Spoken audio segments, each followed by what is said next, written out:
Okay. Now you can get started. Now we can go. Well, happy Monday, everybody. We're excited today. So we're very excited today to talk about one of our new products that we just launched, or two products, by the way. Yeah. But it's our patches. Okay. We have our energy and focus patch and our sleep patch. So what's super cool about this is it's a whole new transmission, right? We're putting it, there we go. Putting it on our skin, okay? You can put it, Ryan will talk about exactly where we can put it, but I actually like wearing mine on the wrist. So many benefits of both of these, but I'm going to start with just the energy and focus. One of the things that I love about this energy focus patch is it's different from like just drinking like a cup of coffee or an energy drink before maybe you get going on your workout. I mean, these are targeted to release for 8 hours. So you really have this sustained, natural feeling of like energy and focus. Really, really enjoying it today. I mean, how do you feel when you have yours on? I know. I think like the delivery mechanism is different, and that's kind of what we're striving for, is to give some options to people for things, right? Sure. Yeah, and it's not that big jolt of like, got a super high caffeine kick, let's go. It's a steady energy and focus, guys. I mean, it feels really, really good. Steady. And same thing goes with the patch, the sleep patch.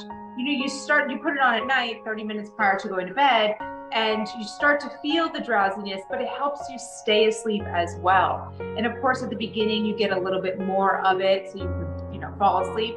But again, it's about staying asleep, because a lot of times with sleep, we struggle with falling asleep and staying asleep. So it kind of helps balance both of those. So we're going to get into, I guess, a little bit of the details of the ingredients and take it from there. Yeah, and don't forget too, maybe tune in to watch our sleep Zoom. We did a thing just on good, healthy sleep habits. Just be careful with the fact that, yes, these you could almost put this on and forget about it. So if we're going to talk about energy first, I just want to caution you though to start it early. If it's an 8-hour patch, I would no later than 10 a.m. I don't want you guys to possibly negatively impact your sleep cycle, because again, healthy sleep habits begin with, it's really your process and your habits throughout the day. So, all right. So here's the thing, right? We're talking about a different delivery system. If you know me a little bit now, you know that I have a lot of respect for the robust nature of like the pharmaceutical grade product. How they get there, how they're studied, the efficacy, all of that. But of course, I have a strong desire to incorporate more, say, Eastern naturopathic type herbal remedies into my daily routine as well. So, I love this patch idea, this topical patch idea. It was the late 70s that they first came out with the scopolamine patch. That was a patch for motion sickness. Right. And you've used it, and it works. Behind your ear. It's great. And then there was the big blockbuster. I think it was in the 90s. It was nicotine patch. And since then, pharmaceutical companies have pumped out patches. They've got them for nitroglycerin and clonidine for blood pressure. They have methylphenidate, actually, the stimulant for ADHD. They've got they have hormone therapy, they have contraception, they have, there's a bunch. But yeah, I mean, so clearly the patches work. Most patches work as topically applied and then through passive diffusion. So they'll just go from an area of higher concentration to an area of lower concentration, and we'll do this over time. So when you first put the patch on, it's the most concentrated, so you can expect the most ingredients to be released. And then that does obviously start to taper off over time. So one thing to think about is, it will wear down, it will wear off. It's not going to be this high amount steady the whole time. That's sort of the nature of it. There are some things that dictate the success and the ingredients that should be used in a patch. Obviously molecular weight and size is the biggest. So large molecules just don't qualify. So like a B12 is a very large, very heavy molecule. You see it in patches. I don't know why people put it in there. It does not absorb. It's just too large. But a lot of that, there's like in the skin world, the cosmetics world, there's like a 500 Dalton rule. So if the molecular weight is 500 Daltons or less, they can typically expect to see some absorption. And of course, like you have to carefully kind of curate and hand select which ingredients will match that criteria. And there's other factors, of course, that would dictate absorption, pH and solubility and penetrability and all the different things that we consider from an ingredient perspective, right? So let's talk about a little bit some of the benefits of the patch, like we did talk about. So first of all, it's different, right? I mean, you're not mixing a powder, you're not taking a capsule. It's an easier thing. It allows longer dosing intervals, so you're not having to remember, say, morning, lunch, and dinner. Right. It's kind of like a set it. Yeah, it kind of is, right? But I don't want you to forget to take it off either.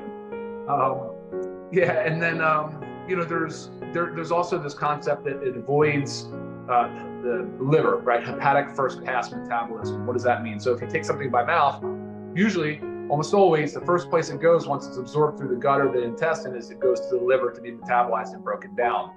And that's a challenge. That's a big challenge for orally administered meds, anything, vitamins, minerals, herbals, botanicals, anything. So transdermal does avoid that. So the dosing can be different, can be lower, which you'll see. Of course, you'll see that here in the patches.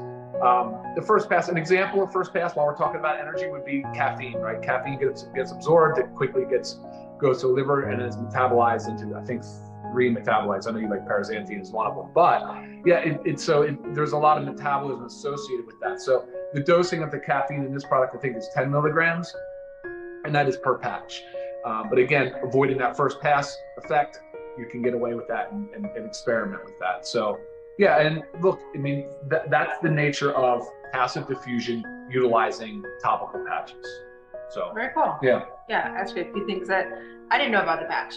Yeah. And then, I mean, obviously the ingredients, there's so many, there's a lot of ingredients in each one, but they all have a very similar benefit. Mm-hmm. One thing about the energy and focus you'll find that's very common is they're not just something that provides the energy and focus, they're also all rich in antioxidants. Yeah. So you get these other health benefits as well, which I find is really cool. And it's a lot about enhancing performance, cognition, but yeah, it's just a combination of all these together. And a lot of these too have benefits for the brain health. Oh, of course. Which you think about like the focus and cognition, and a lot of times when we have like say Alzheimer's or something, that a lot of that goes. So a lot of these ingredients are helpful for that. Let's go back to caffeine as an example, right? It increases mental acuity, right? It increases physical performance. And you're right, there has been a lot of studies now starting to show that caffeine can be beneficial in early or preventing stages of neurovascular disorders like Alzheimer's and Parkinson's. Sure. You know, of course, caffeine has its drawbacks and there's downsides to everything. That's why I want you guys to be well informed and understand it. You know, caffeine isn't necessarily, so in high amounts on every day and throughout the day that's not a good thing really for anything. So especially caffeine. Yeah. Right. I mean, other things in there, like I just want to point out, like the black maca. Mm-hmm. I mean, that's a neurotropic, substance. Again, increases brain performance, improves mood and memory. So like, you're going to see a lot of, if you really went and researched every ingredient, there's a lot of, similarities. Sure, of course. Between them. Yeah. Where's another one? Oh, quercetin. We've actually got a lot of requests to get that into a supplement. So I mean, I'm happy that it's here. I am too. We don't just have single supplements. We like to make these powerful combinations of supplements. So there we got your quercetin. Yeah, and so quercetin, guys, now is starting to show that it's probably a better precursor than NMN or NR for NAD levels. If you guys are familiar with NAD, if you follow anything, it's kind of the premier anti-aging molecule because of its effect on the mitochondria and energy production. Quercetin is like now shown to be really kind of the root cause, like how to plug the hole, like how to really fix the issue, right? So I don't think this will be the end of quercetin in our products though. Yeah, no, definitely not at all. Yeah. And I do want to point out how it's awarded liquid orange fragrance oil. Oh, yeah. That is from the essential oil. I've already had a few questions emailed to me is like, fragrance, we all think of like red flags when we hear the word fragrance. It's from the essential oils. Yep. And I mean, there is no. It's light. It's very light. I do. It's very light. Yeah. And look, it's there because it's supposed to be like energizing that type of oil, whereas the lavender and the sleep one, the lavender and the sleep should be calming and soothing. Yeah, but these are all just the essential oil, no added fragrance. No. And you'll also notice that with the ingredients, there isn't anything else added. Like it's all the powerful ingredients. And what about? We're just go over to sleep? Yeah, let's go to sleep. But why don't we see if there's any questions real quick, if you could pull that up, if there's anything that would relate to our discussion. So I was looking at the Dalton size here as a couple of things too. So if you guys are curious about that, I'll let you know what those Daltons are. I'm not going to go through each one right now, but they're all very, very small molecules. Patches are made here in the United States in a CGMP facility. and they all have, each ingredient has a certificate of analysis and they're tested, which is very good. Okay, so far, so a patch, the question is, how long should a patch be worn for? Yeah, up to 8 hours. I mean, there's really no benefit to wear it beyond that. I guess with someone's asking about the combination of like taking the coffee or the energy patch. I mean, I did both this morning. I guess it just depends on your schedule. I mean, I was up early. I had my pre-workout, our new E3 is coming up. And then I put on my patch after I got home from the gym, showered, and ready to work. So like, I didn't want to use it for the gym necessarily. I wanted to use it for like the mental focus while working. Exactly. It's really not stimulating where you like feel like that. It's completely different. I would just say try it. Yeah, of course, exactly. And each person will respond differently. This next question is, can you shower? Yes. Can you exercise? Yes. You can perspire, this should be fine. Okay, so there was a few questions up here, Ryan, about the melatonin.